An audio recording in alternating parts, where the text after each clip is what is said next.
Labas rytas, draugai, dabar yra 5 valandos ryto, o jeigu tokiu laiku atsikėliau, tai vadinasi einu į darbą arba mano atostogos ir važiuoju vėl.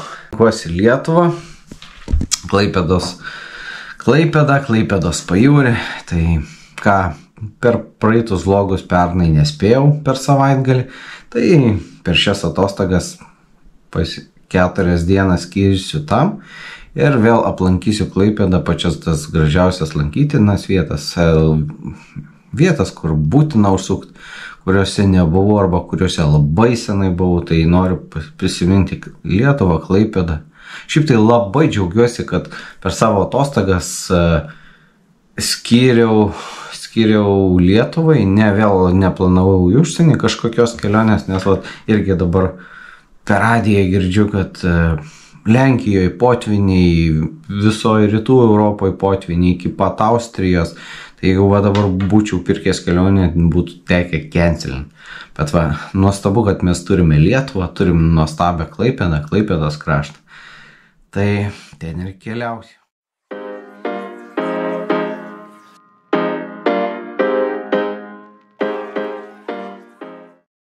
Na štai, aš jau Radvilišky, dabar po 7 kažkas 10 minučių.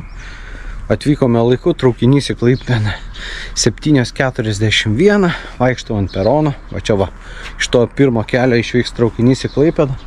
Šiaip tai traukinį aš visada renkuosi važiavimui į Klaipėdą. Man primena vaikystę, primena gerus laikus, tokią nostalgiją. Tai visada su traukiniu važiuoju. Bet to pats dirbu Lietuvos geležinkeliuos daug metų. Tai turiu tam tikrų privilegijų, galiu su traukiniais po visą Lietuvą važinėti nemokamai.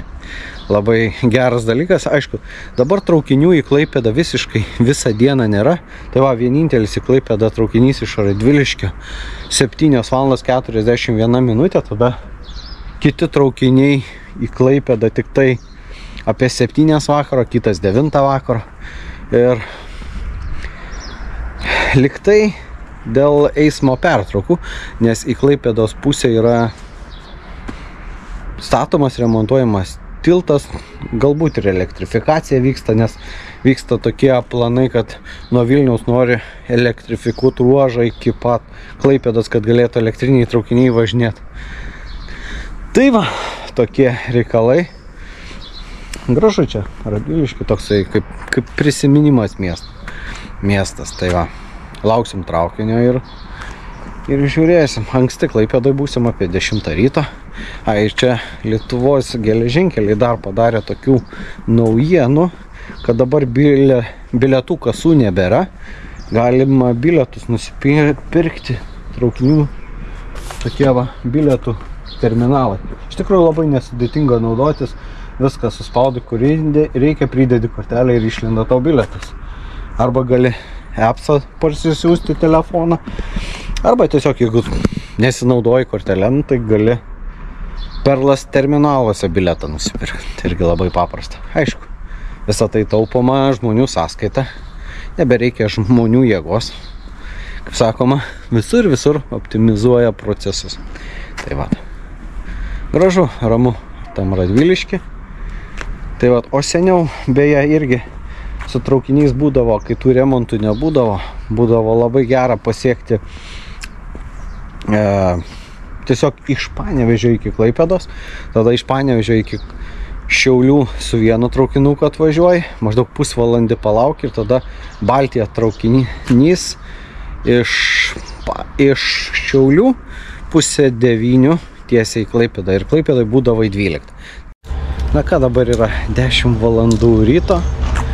Atvykom į Klaipėdą, oras fantastika, tokį ir praneša iki 23 laipsnių šilumos. Daiktus palikau, o čia bagažo saugojimi, yra tokios labai neblogos spintelės, 6 valandom palikti, 3 eurai. Įmeti 3 eurus, pasiėmi kvitą ir viskas. Tai dabar iki viešbučio čekino daug laiko, nes priema tik tai 3 valandą čekinas. Tai tada patirinėsim Klaipėdos senamiestį, grįšim pasim daiktų ir varysim į viešbutį, pasidarysim čekiną. Tiesiai nuo traukinių stoties einant, tiltu prieini prie Danės upės, tai senamiesčio, Ir tave pasitinka Klaipėdos vizitinė kortelė laivas Meridianas. Šiame laive irgi daug kartų restauruotas, tvarkytas ir jame taip pat yra įsikūręs dabar restoranas.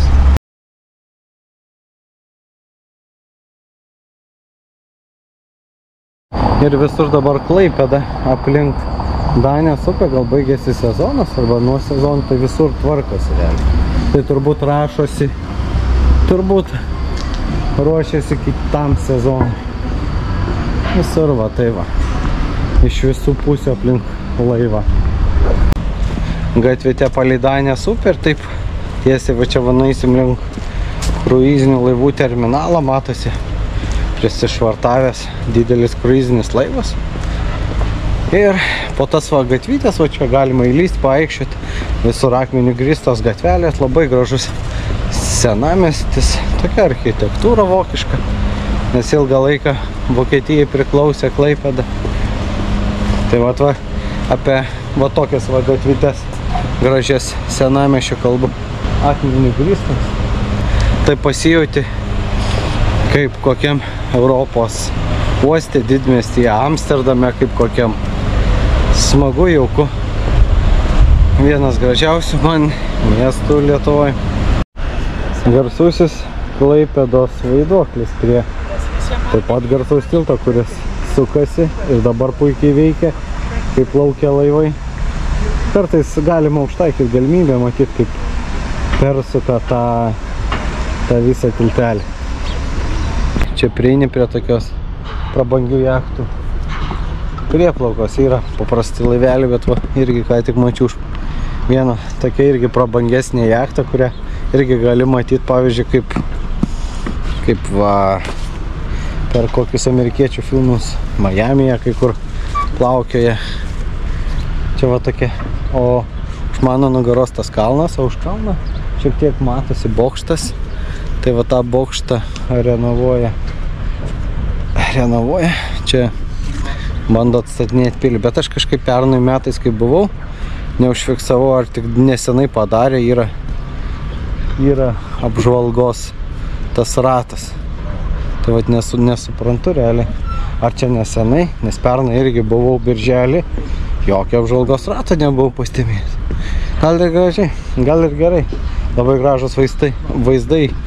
O čia prie plaukos atsiveria, taip pat, va, kaip minėjau, kruizinis laivas prisišvartavęs, va ten yra, daug vokiečių turistų išlipo, tai turbūt iš Vokietijos atplaukė, nes galima Klaipėdą pasiekti tiesiogiai. No shit, Sherlock. Iki Vokietijos uosto.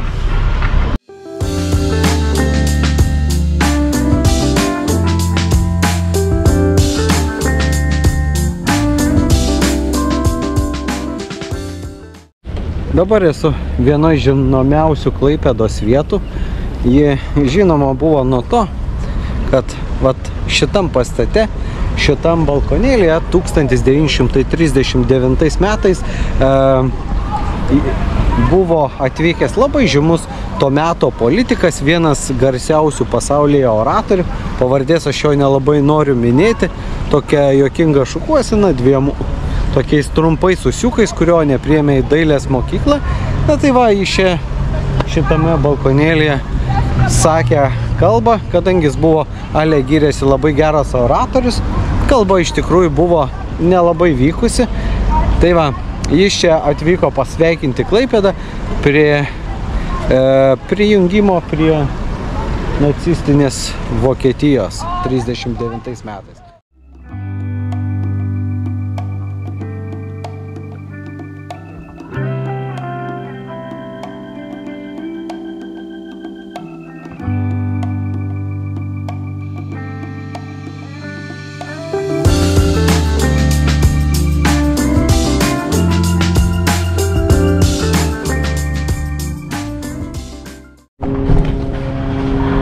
Ir nukirps ir išganys, išganimo armija.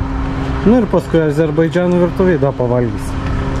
Arba gali va dar nueiti, apsipirkti parduotuvėje krūtą. Būsi krūto stiliaus.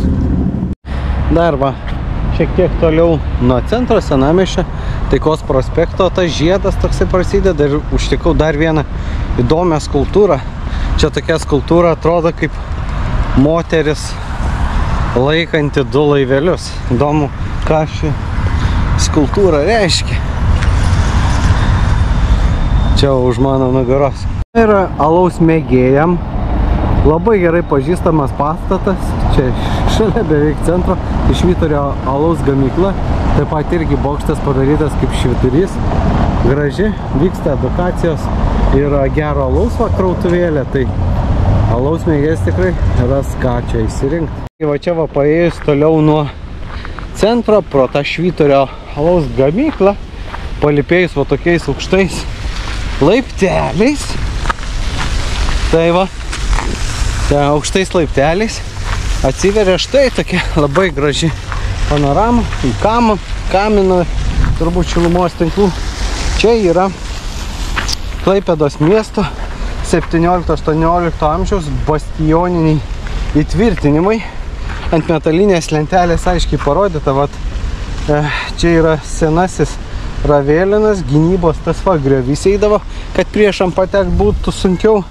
Tada Gelderno bastilionas, rytinė Kurtina ir Kurmarko bastionas. Tai va, čia dalis yra restauruotų, kaip už manęs matot, restauruotų bastionų įtvirtinimo dalis. Ta restauracija buvo daroma 20 amžiaus pabaigoje, 21 amžiaus pradžioj. Tai va, šiaip labai įdomi vieta, viskas labai aukštai va. Ir va, galit pamatyti va visi tie vandens grioviai, į pilį įėjimai. Ir aišku, nuo kurio atsiveria labai gražus vaizdas. Per medžius matosi tie viešbučių dviniai. Tai va, ir taip galima nukeliauti iki vėl Danės upės, Rotušės aikštės. Ir čia šita vieta su bastiono įtvirtinimais labai kažkiek primena tokia kaip Panevėžio senvagė, nes čia ramūs suoliukai, gali tiesiog ramiai pasėdėti, pačilint, tik trūksta tokio vėžio, nes irgi kitapus kranta toks irgi pramoninis kaip ir rajonas, tai čia, sakau, sėdi va, čilinė ant suoliuko. Sai va. Ir kas kiek informacinės lentelės primenančios, ir jūs vaikštot po bastiono įtvirtinimus. Kitapus irgi senamiestis atsiveria gražus. Ir va čia ant Bastėjos viršus yra maketas, istorinė Klaipėda iki 20 amžiaus vidurio, mastelis 1 prie 350, taip pat yra brailio raštu, gali skaityti žmonės, tai va, galit pasižiūrėti numeriukais pažymėta, kur yra Švento Jono bažnyčia, miesto bastioniniai tie įtvirtinimai, vat, kuriuos mes dabar praėjome, ir taip pat yra Švento Jokūbo bažnyčia, reformatų bažnyčia, senosios Jono bažnyčia, lietuvių bažnyčios vieta. Tai va tokia ta istorinė Klaipėda.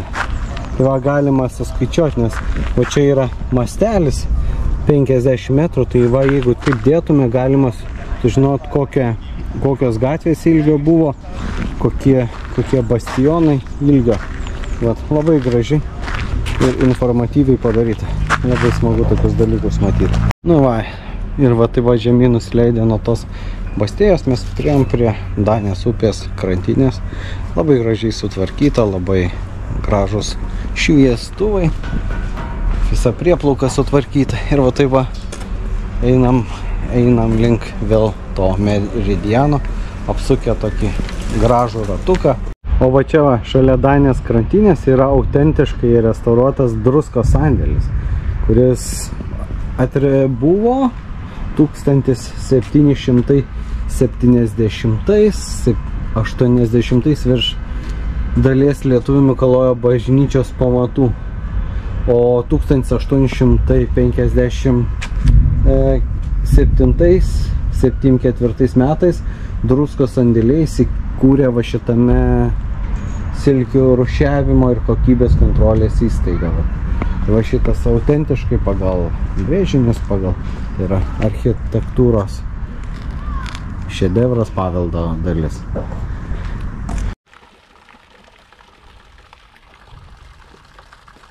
Prie restorano viso istorinio laivo Meridiano yra irgi toks maketas, susipažinti su turistams, tai istorinė Klaipėda iki 20 amžiaus vidurio.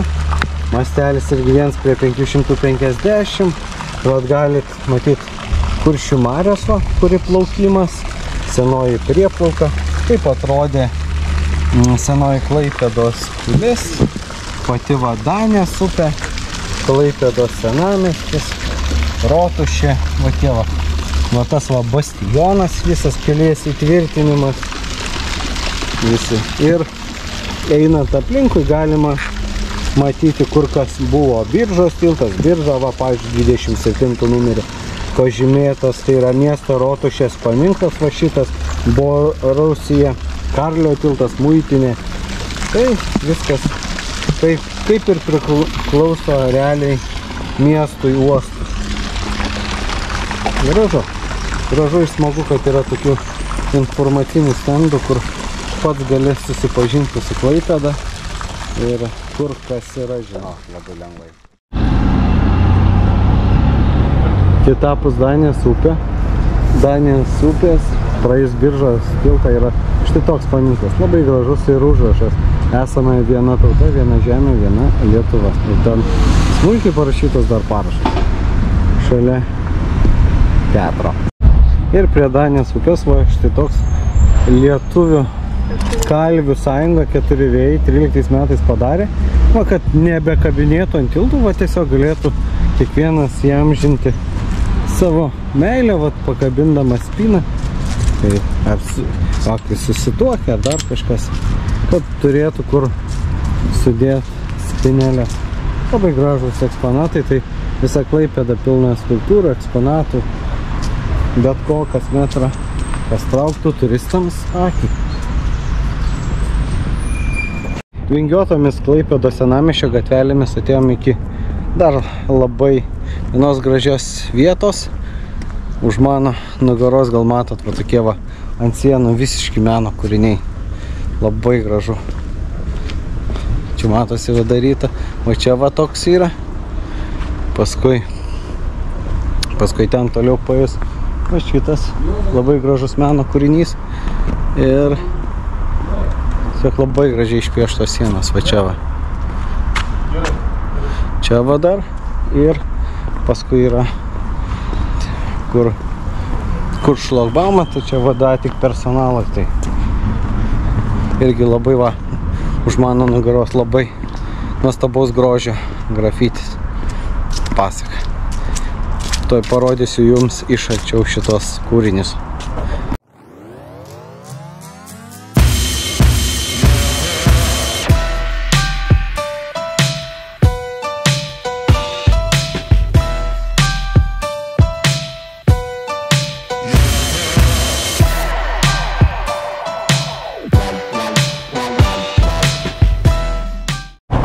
Kadangi dabar yra pietų metas, apie 1 valanda dienos, tai mes kaip ir pirmą kartą, kai buvom atvykę į Klaipėdą, tai buvom to visai neblogam kinų restorane. Mums visai gerai buvo, porcijos buvo didelės, tai dėl to, kad yra nostalgija, dėl to, kad reikia prisiminti, tai dienos pietus, manau, suvalgysim tam kinų restorane. Nuo Taikos gatvės šito žiedo, kažkur apie 400 metrų praeisim, pasižiūrėsim, ar per tuos kelis metus nepagedo ta kinų virtuvė. Nors atsiliepimų ten buvo ir siaubingų, bet mums labai patiko. Dabar, kai nostalgijos apimti, tai pasiėmėm tradicinių tų kiniškų patiekalų, kurių ir Panevėžy, ir bet kokiam mieste gali rasti. Tai kiniška vištiena su riešutais, su ryžiais, su salotom. Dienos pietus, ribytė buvo 7 eurai, da šaloja vėro gėrimo pasiėmė. Tai skanaus man, skanaus jums. 2 hours later. Prisičekinom Merkurį viešbutėje, 505 kambarys. Pasižiūrim. O, gražus pariukas, čia svetainė su vaizdu į senamiestį, ką mes pirmiausia matysim pro langus. Gražus va. Klaipėda 5 aukštas, svetainė, televizorius, pasitinka kavos aparatas, ledas šampanui, tualetas, viskas kaip reikia, spinta su chalatais, o va čia miegamasis. Irgi taip pat vonios kambarys su tualetu, visur mygtukai, ventiliacija, oro kondicionierius. Štai tokia miegamoji zona. Irgi taip pat su televizoriu plačiaekraniu. Tai vat, Klaipėdoje maždaug tai yra geriausia, ką galima rasti. Dabar ieškosim viešo transporto ir važiuosim link Melnragės. Dabar, kaip matėt, prisičekinom viešbutį, nuvarėm iki artimiausios stotelės nuo viešbučio su viešuoju transportu. Bilietėlių čianai kioskeliai nebepardavinėja. Bilietėlius galima įsigyti tik tai pačiame autobusiuke. Vienam asmeniui kainuoja €50. Tai va, sėdom į 6 autobusą. Nuvažiavom dabar iki Melnragės. Žiūriu, Melnragė yra ką pamatyti. Tas va, Melnragės molas, paplūdimys, antro pasaulinio karo bunkerį. Gal ir visai bus įdomu. Tai va, čia jau vietoj. Atgal 6 tas autobusas važiuoja irgi pakankamai iki pat vėlumos, iki pat 11-12 valandos. Tai manau iki tiek nebūsim, bet vis tiek prasuksim, o rytoj jau planuosim, ką rytoj dar kažką veikti. Štai ir atėjom prie Melnragės paplūdimio. Gražu, faina. Na, čia vis tiek fainiau negu Jūrmala. Čia šiek tiek gražiau. Eisim dabar prie va ten už mano nugaros esančio Melnragės molo. Pasieisim. Labai gražu. Banguoja jūra. Daug kas su banglentėm čia. Labai faina. Gražu. Vo. Fantastika.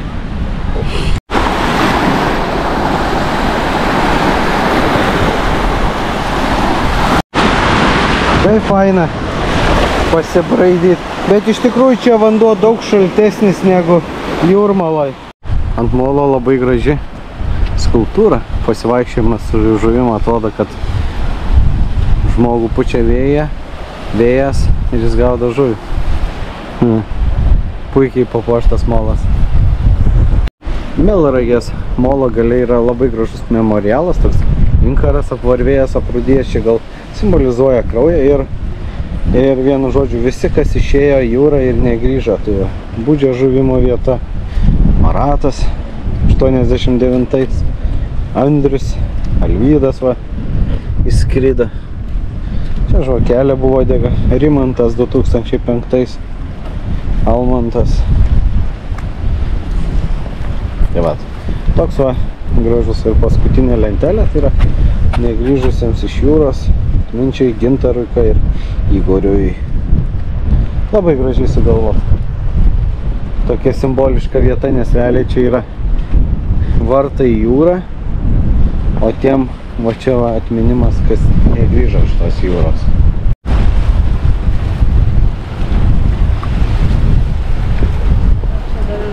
Ir daugiau matų. Iš kitos pusės gal irgi memorialinių lentelių. Aišku, taip pat irgi atmint, kas išėjo į jūrą ir negrįžo. Graži vieta. Visada gražu matyti apleistus pramoninius objektus, kur Melnragė yra. Ir visada gražiai pagražina štai tokie gatvės menas, grafitičių. Gali pasižiūrėti vos ne kiekvieną skirtingą. Labai gražu. Idėjos įdomios, ne kasdieninės. Tai kažkaip va tavo urbanistinį urbanistinė netvarka. Visas tas pramoninės vietas labai gražiai paslėpė ir pagražina savotiškai. Čia einat nuo Melnragės. Pasivaikščiom po Melnragę, pasižiūrėjom tą švyturį, viskas ten užtverta, su dronais filmuoti negali, nieko negali. Tai grįžom vėl į Melnragę, atsisėdom į vietinę kavinukę čia prie pat Melnragės. Galvojom dabar pailsėsim, atsigersim po kokį gėrimėlį ir nu ką, suvalgysim kokių ten salatėlių, užkasim gal kažką ir palauksim saulėlydžio. Atėjo dabar užsisakyti kaip ir vakarienė, bulvyčių tokie žiedai, vištiena, padažiukas, salatėlės ir aišku gėrimai.